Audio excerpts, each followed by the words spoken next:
In Parliament today, Reform MP Lee Anderson raised a question that has left many people stunned. Do we actually have prison officers working in the UK who can't speak English? It's a simple question, yet one that cuts right to the heart of public confidence in our justice system. We'll dive into this story in today's video, but before we get started, don't forget to like this video and subscribe. Right now, only 12% of viewers are subscribed, so join the community and help us grow. Rather than answering directly, the Justice Secretary passed the question to a junior minister, and when the response finally came, it was nothing short of shocking. The fact that this even needs to be asked shows how far common sense has slipped in our institutions. Prisons are meant to be places of law, order, and control. Communication between officers, inmates, and management is absolutely vital. If some staff can't speak English fluently, how can they give instructions, ensure safety, or de-escalate dangerous situations? It's a basic requirement, not an optional skill. This raises deeper questions about recruitment and standards across the system. Are we prioritizing diversity targets or ticking boxes over basic competence? Because if people charged with maintaining order in our prisons can't communicate effectively, then the system is broken before it even begins to function. Lee Anderson's question hit a nerve because it reflects what many people already suspect, that too often political correctness is placed above practicality. The British public deserves a justice system that works, one that upholds discipline, safety, and standards. We'll show you the clip now, and you can judge for yourself whether the government's response gives you confidence that those running our prisons actually know what they're doing. Have a watch. Final question, Lee Anderson. Mr. Speaker, it's been reported in the media that we have prison officers working in our prisons that can barely speak a word of English. In fact, they're using flashcards to instruct prisoners to go back to the cell. Now, you don't have to be a mastermind to realise that this is a recipe for disaster. So can the Justice Secretary please tell me if this is true or not?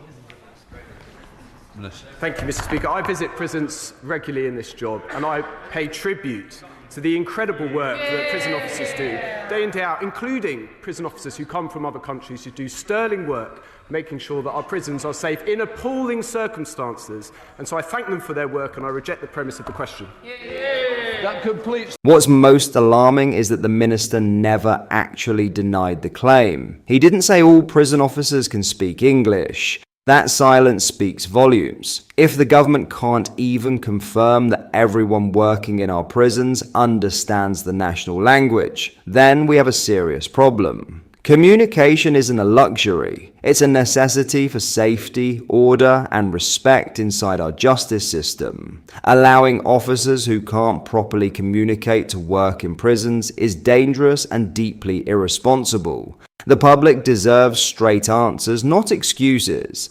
If this government can't guarantee that those enforcing the law can even speak the language of the country, then it's clear that priorities have gone completely wrong. In other news, Britain's rush to net zero is being driven by a cult mentality and will end up bankrupting the country without saving the planet. One of the country's leading energy experts has warned. Professor Gordon Hughes, a University of Edinburgh economist and former energy advisor to the World Bank, says climate policy has turned into a religion, fueled by moral grandstanding and junk economics. In essence, what we're dealing with is a cult, he told the podcast GB News Originals. The climate community is dominated by true believers who want to expel anyone who disagrees. His warning comes as COP30 opens in Brazil, where leaders and activists are flying in on private jets, and a new 4-lane highway has been bulldozed through the Amazon rainforest to host them.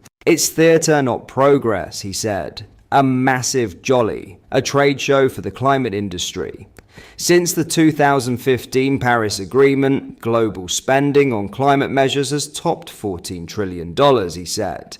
Yet emissions are at record highs. We've spent trillions and achieved nothing measurable, said Professor Hughes. Professor Hughes says British families are paying the price for this green obsession. He has carried out research showing a large proportion of the UK's skyrocketing energy bills are down to green policies. He said, about half of what we're paying for electricity in the UK is down to net zero. And it's going to get worse, he warned. He blamed decades of subsidies, grid expansion, and costly backup systems for unreliable wind and solar power. But he said the government's claim that the upfront costs will fall, making energy cheaper over time, were bluntly nonsense. He said, subsidies and reliability costs don't vanish once the turbines are up, he said. Wind farms last 15 to 20 years, then you rebuild them, and it's not getting cheaper. Professor Hughes warned that green policies are forcing households into hardship. He said, more and more people will face the choice, heat, light, or food, he said. It's a tax on everyone, but it hits the poorest hardest. He cited analysis by US energy expert Roger Pielke showing the pace of decarbonization hasn't changed in 30 years. Unless we sacrifice our living standards on a huge scale, these targets are just whistling in the wind. Mr. Hughes dismissed long-range forecasts such as that carried out by the government-backed Office for Budget Responsibility, OBR, which are used to justify net zero as poor modelling, which he described as garbage in, garbage out. The OBR can't predict the budget deficit 5 years ahead. Why trust it to forecast climate costs 250 years from now? He said such models rely on wildly uncertain assumptions that can swing results tenfold. And he said even if Britain hit every green target, Hughes believes it would make no meaningful difference to global emissions.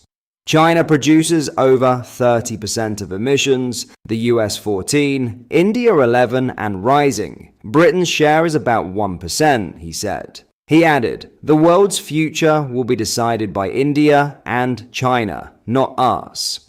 Apocalyptic climate warnings, he says, are wildly exaggerated.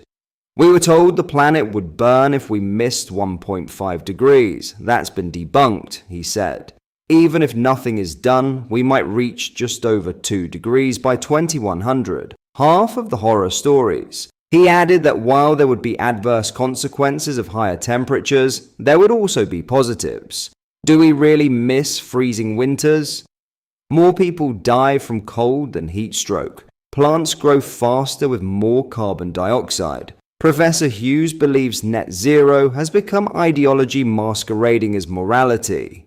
Politicians buy the story and fix unrealistic targets they have no idea how to reach, he said. It's politics, not physics. He believes countries should adapt to climate change and that Britain must ditch fantasy deadlines and focus on energy that actually works, gas, nuclear, and some renewables where viable. Provide power that's reliable and affordable.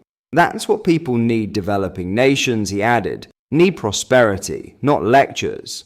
Net zero isn't a priority for Africa or Asia. People there want food, electricity, and jobs. Who are we to say they can't have them? A government spokesperson said, climate denialism is a threat to our children and grandchildren.